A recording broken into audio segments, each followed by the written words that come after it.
Assalamualaikum warahmatullahi wabarakatuh. Sahabat pecinta Al-Quran semuanya, di channel ini akan kita bahas 30 materi tajwid ringkas untuk pemula dari awal sampai yang terakhir selama 30 hari. Untuk kumpulan 30 video tersebut telah kita susun rapi pada link yang ada di atas video ini. Nanti bisa dicek. Sekarang kita mempelajari pelajaran yang ke-9 atau video yang ke-9, yaitunya hukum bacaan nun sukun dan tanwin yang sering muncul ketika membaca Al-Quran. Yang pertama ada namanya izhar halqi. Yang kedua idgham, nanti akan dibagi lagi menjadi dua, ada bi gunna, ada bila gunna. Kemudian iqlab, dan yang keempat ada ikhfa hakiki. Jadi sekarang mari kita jelaskan 4 poin ini di dalam video ini. Ketika membaca Al-Quran akan sering kita jumpai nun sukun dan tanwin. Tanwin itu 2 baris di atas, 2 baris di bawah, 2 baris di depan, atau fathatain, kasratain atau dhammatain. Salah satu dari yang 4 ini, cara bacanya di dalam Al-Quran ada 4 jenis. Yang pertama namanya izhar halqi, artinya dibaca jelas tanpa berdengung. Kapan terjadi? Apabila ada nun sukun atau tanwin, salah satu dari yang 4 ini berjumpa dengan salah satu huruf yang 6.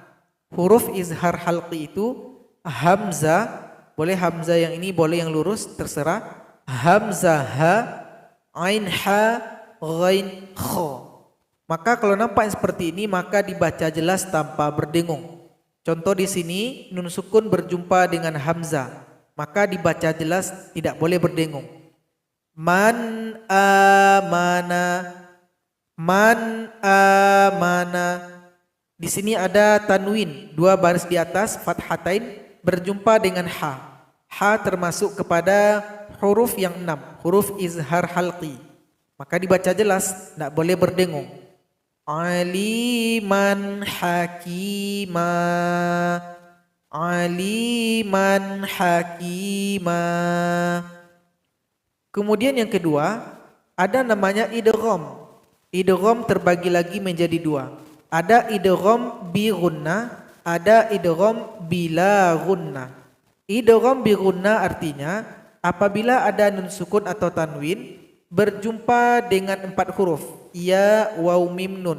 Salah satu dari yang 4 ini maka dibaca lebur dan dengung.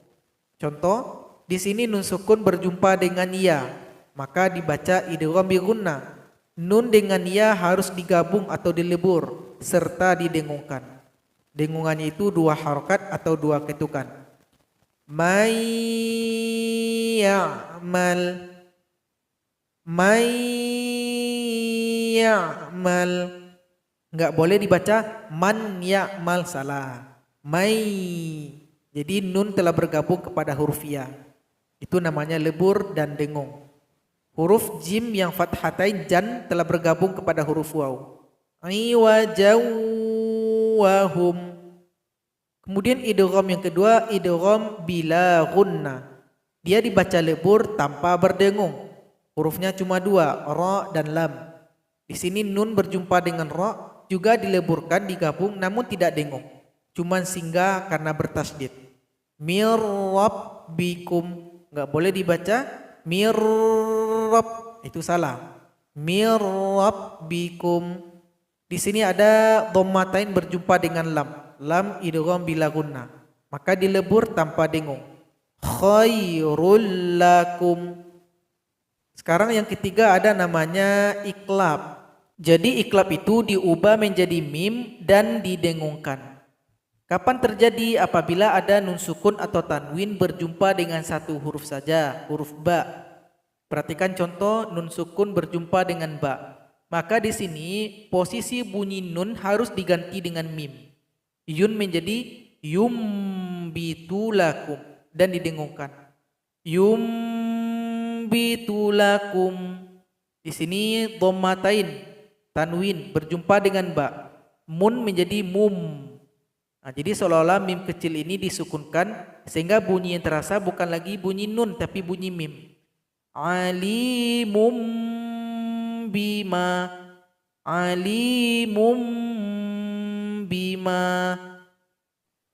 Kemudian yang keempat ada namanya ikhfa hakiki.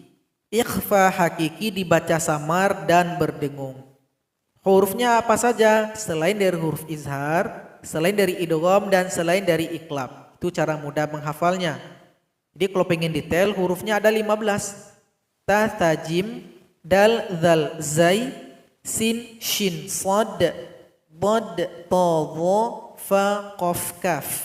Huruf yang 15 ini apabila berjumpa dengan nun sukun atau tanwin dibaca samar dan berdengung. Contoh di sini nun sukun berjumpa dengan ta, dibaca sama-samar dan berdengung. Antum, antum. Kemudian di sini kasrotain dua di bawah berjumpa dengan qaf, maka juga dibaca sama-samar dan berdengung. Kulli syai'in qadir, kulli syai'in qadir. Jadi bagi sahabat Al-Quran yang ingin pembahasan detail mengenai ikhfa, karena pembahasannya agak sedikit panjang, bisa dicek pada link yang ada di atas video ini.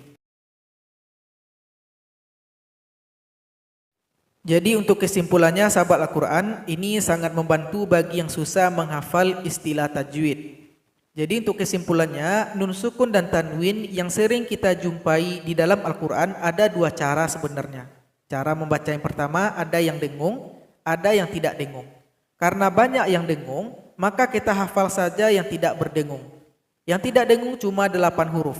Kita singkat dengan istilah rol, a, ha, ha, kho, a, ro.